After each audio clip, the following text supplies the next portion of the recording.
안녕하십니까. 네이버 클라우드의 강진아, 김선현입니다. 네, 저희가 AI 카우치 토크를 시작하게 된 배경은요. 요즘 AI가 화두라고 하는데 AI에 대해서 익히기 위해서는 어디서부터 시작해야 할지 막막해 하시는 분들이 많습니다. 그래서 이러한 분들을 위해서 AI 개념부터 시작을 해서 네이버 클라우드 플랫폼에서는 어떤 AI 서비스가 제공되고 있는지 소개해드리고자 AI 카우치 토크 시리즈를 준비를 했고요.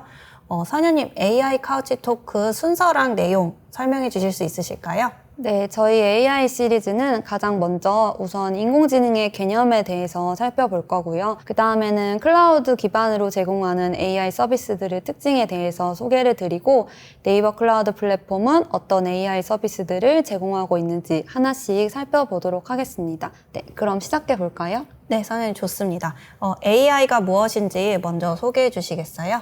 AI란 단어 그대로 인공지적으로 구현한 지능을 말하는데요. 인간의 학습 능력, 추론 능력, 지각 능력을 컴퓨터로 구현하는 컴퓨터 과학의 세부 분야라고 할 수 있겠습니다.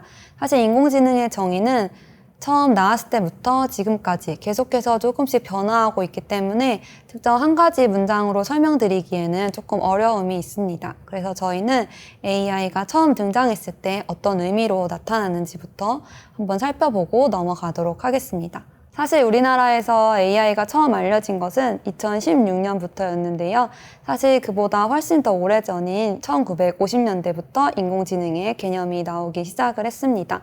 앨런 튜링이 기계가 인간의 사고를 모방할 수 있는가라는 질문을 처음으로 하게 되면서 대화를 나눌 때 상대가 컴퓨터인지 인간인지 구별하지 못한다면 그 컴퓨터는 인간처럼 사고한다라는 주장을 하면서 이런 인공지능의 개념이 처음으로 나타나게 되었습니다. 네, 그럼 말씀 주신 그 튜링 테스트가 AI의 기반이 된 거네요. 네, 맞습니다. 앨런 튜링을 시작으로 인공지능의 개념이 등장을 하긴 했지만 이 개념이 세상에 알려진 것은 또 다른 사건이 있었습니다.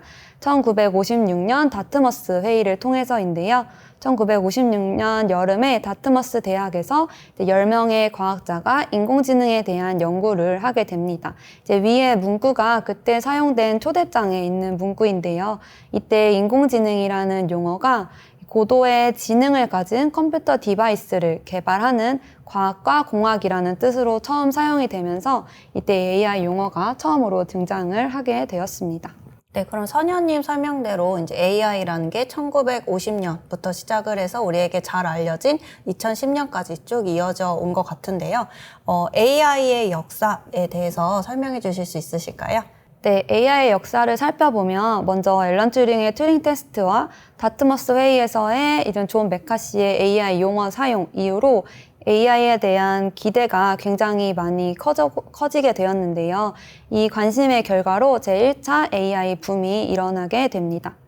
하지만 제한적인 조건에서만 사용이 가능했기 때문에 기대에 부응하지 못하고 1차 AI 겨울을 맞이하게 됩니다.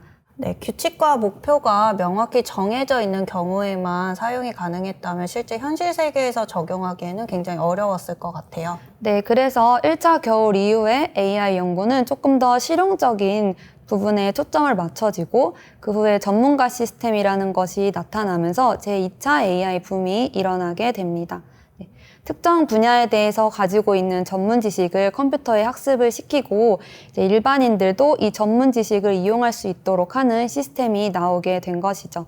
하지만 이 시스템에 넣어줄 데이터, 전문적인 지식이 좀 부족해짐에 따라서 2차 AI 붐도 혁신을 일으키지는 못하고 제2차 AI 겨울을 맞이하게 됩니다. 그리고 그 이후에 보시는 것처럼 GPU와 같은 하드웨어 성능이 비약적으로 발전을 하게 되면서 머신러닝이 등장을 하게 됐고 제3차 AI 붐이 시작이 되게 되었습니다. 네, AI가 60년 동안 이렇게 발전을 해왔는데요. 요즘 들어 이렇게 AI가 다시 주목받고 있는 이유가 있을까요? 네, 사실 AI는 불과 얼마 전까지만 해도 단순히 이론에 머물러 있거나 또는 제한된 기능밖에 수행하지 못했습니다.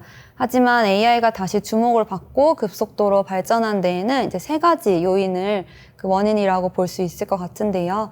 첫 번째는 컴퓨팅 성능의 향상입니다. 네, 대용량 연산 처리를 가능하게 하는 GPU의 발전으로 대용량 데이터를 학습하고 해석하고 이를 학습시키는 능력이 월등히 향상된 것이고요. 두 번째는 데이터의 축적입니다. 인터넷이 발달하고 전 세계 데이터량이 어마어마한 속도로 증가를 하고 있는데요. 이 데이터가 많이 축적될 수 있는 환경이 갖춰지게 된 것이 두 번째 이유입니다. 그리고 마지막으로는 알고리즘의 발전을 들 수 있을 것 같습니다. 2000년대 이후부터 복잡한 연산을 하는 알고리즘이 많이 개발이 되고 이것을 누구나 사용할 수 있게 되면서 이제 AI가 크게 발달을 하게 된 것입니다. 네, AI가 발전하기 위한 어떤 세 가지 요소들이 성립이 되었기 때문에 급속도로 발전할 수 있었던 거네요. 네, 맞습니다. 선생님, 그러면 이 인공지능은 어떻게 분류할 수 있을까요? 네, 인공지능은 사실 다양한 기준에 따라서 많이 여러 가지 분류가 되고 있지만 대표적으로 인간의 지능 모방 정도에 따라서 위크 AI, 스트롱 AI, 그리고 슈퍼 AI로 분류가 되고 있습니다. 간단히 소개드리면 위크 AI는 특정 문제를 해결하기 위한 AI로 인간의 지능 일부를 모방한 인공지능이고요. 특정 목표된 분야에 대해서만 이제 높은 성능을 가지고 있는 인공지능이라고 생각해 주시면 될 것 같습니다. 그리고 두 번째로 스트롱 AI는 특정 문제를 넘어서 사람처럼 생각을 하고 경험해보지 않은 분야에 대해서도 분석을 하고 해결할 수 있는 수준의 인공지능을 말합니다. 마지막으로 한 단계 나아가서 이제 영화에서 나오는 것처럼 인간의 지능을 모방한 것을 넘어서 인간보다 훨씬 더 높은 지능을 가지고 인간의 능력을 훨씬 뛰어넘는 인공지능이 있는데요. 저희는 이것을 슈퍼 AI라고 부르고 있습니다. 과연 기술의 발전이 여기까지 도달할 수 있을지 잘 모르겠지만 일단 단기간에는 어려울 것으로 예측하고 있습니다. 네, 선녀님, AI 설명 감사드립니다. 지금까지 선녀님을 통해서 AI의 역사 그리고 개념에 대해서 살펴보았고요. 다음 시리즈에서는 저희가 인공지능, 머신러닝 그리고 딥러닝 개념에 대해서 살펴보도록 하겠습니다. 시청해주신 여러분들 감사드립니다.